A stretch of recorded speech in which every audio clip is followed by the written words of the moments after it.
Já que nós falamos dessas duas grandes portas, então, do Antigo e do Novo Testamento, e falamos sobre os livros que estão incluídos, é certo que para esses livros chegarem aqui, eles passaram por um longo, longo processo.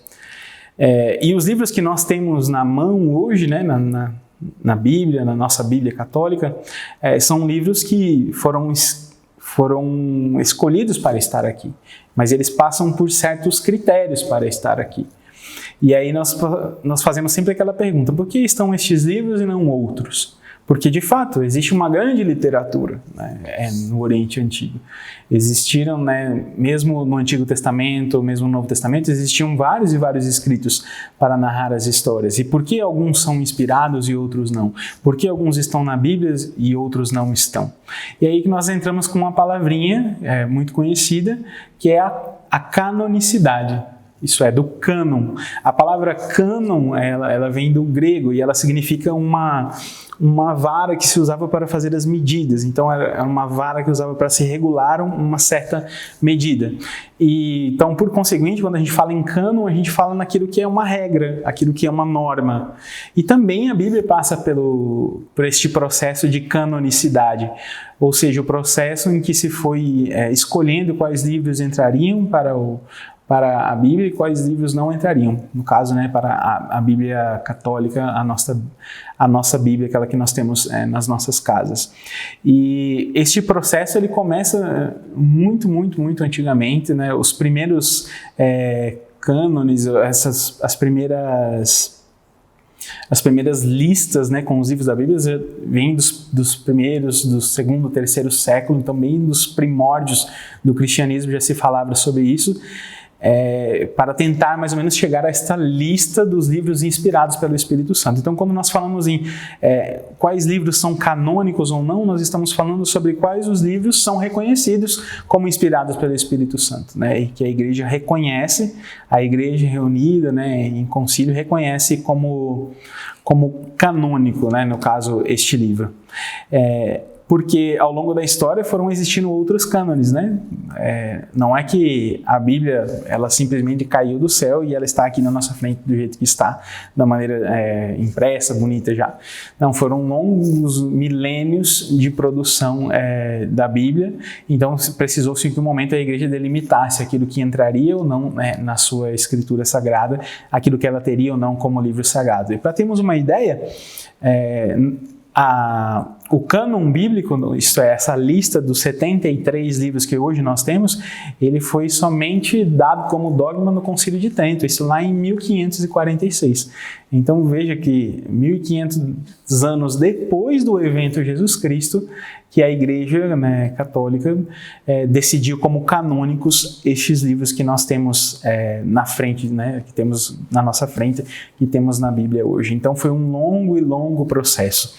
Por isso esses livros que nós temos na mão, nós chamamos eles de canônico. Mas quais são então os critérios que a igreja adotou para que estes livros, né, chegassem hoje e fizessem parte da nossa Bíblia? Certamente a igreja teve que adotar algumas categorias, porque existiam muitos e os mais variados tipos de escritos, que às vezes fingiam ser inspirados ou às vezes eram compostos depois da época, anos e anos depois, e também queriam fazer-se como inspirados.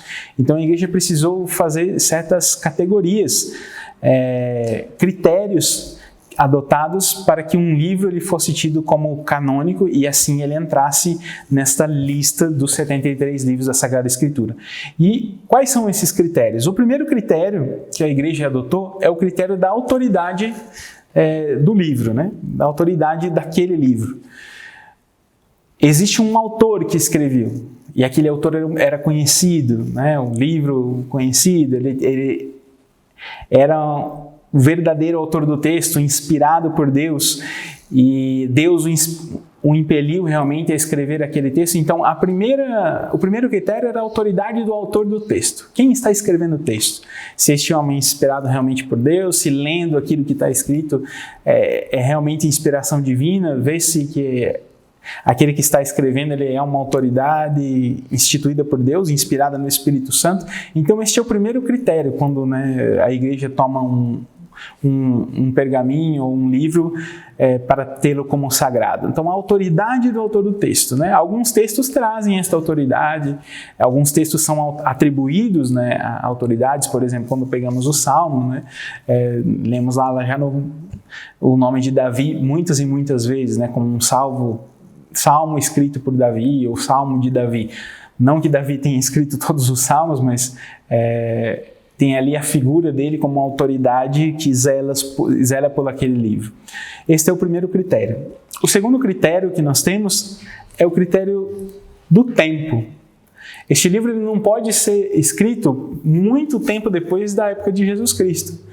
Por exemplo, já 200, 300, 400 anos depois de Jesus, ainda apareciam escritos tidos como do tempo dos apóstolos, né? Lá do ano 0 até mais ou menos o ano 100, ali, naquele tempo apostólico.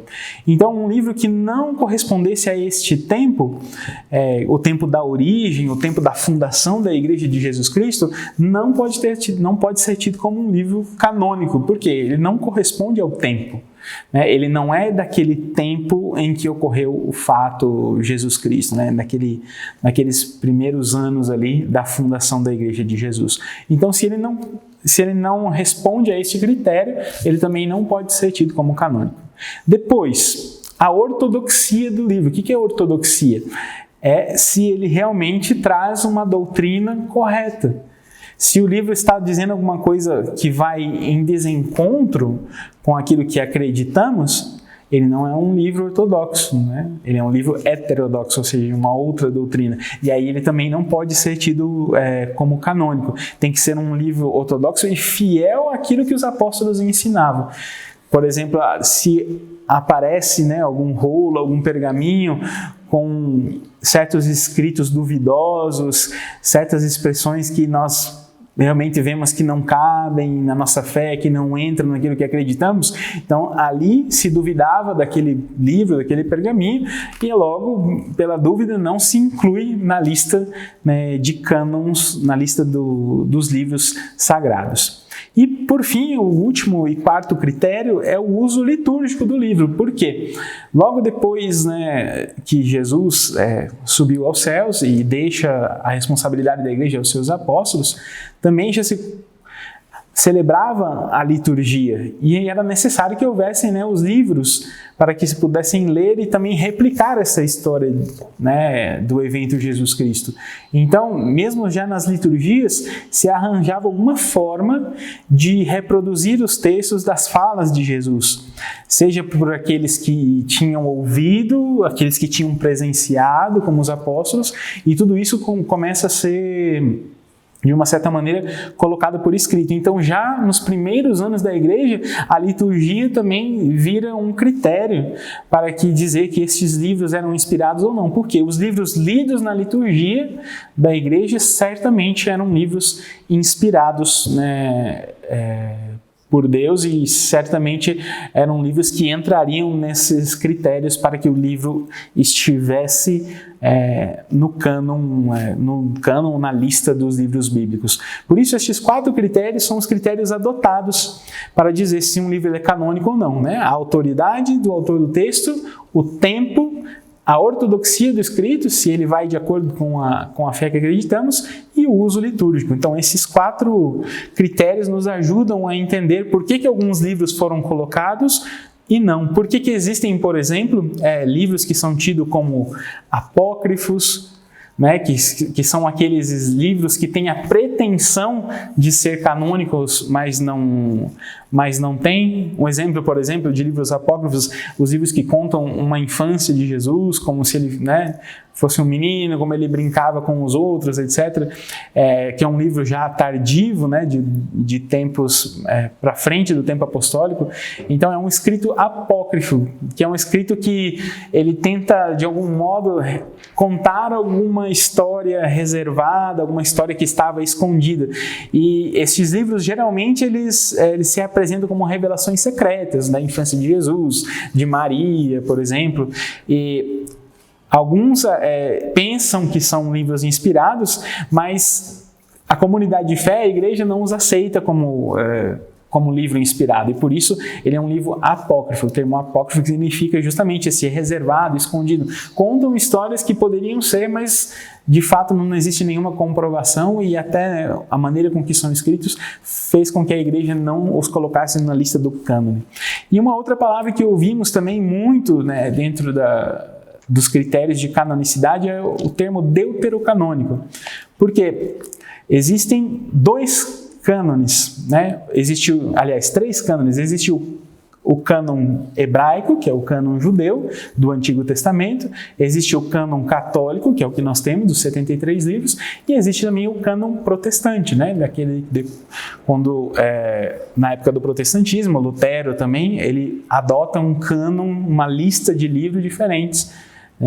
Então, este termo, quando nós falamos deuterocanônico, é quando esses livros foram recebidos depois da época, né, da fixação de um cânone. Então, eles são chamados de deuterocanônicos. E os deuterocanônicos estão no Antigo Testamento, porque existem livros do Antigo Testamento na Bíblia Católica que não estão na Bíblia Hebraica.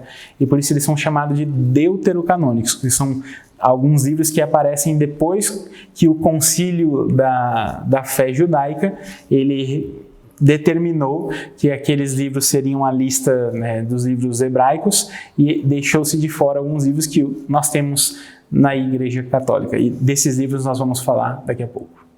Se você gostou deste vídeo, não esqueça de deixar o seu like e o seu comentário. Compartilhe o vídeo com os seus amigos. E se ainda não está inscrito no nosso canal, corre lá. Aperte também o sininho das notificações para ser lembrado sempre que tivermos novidades por aqui. Um grande abraço e até o próximo vídeo.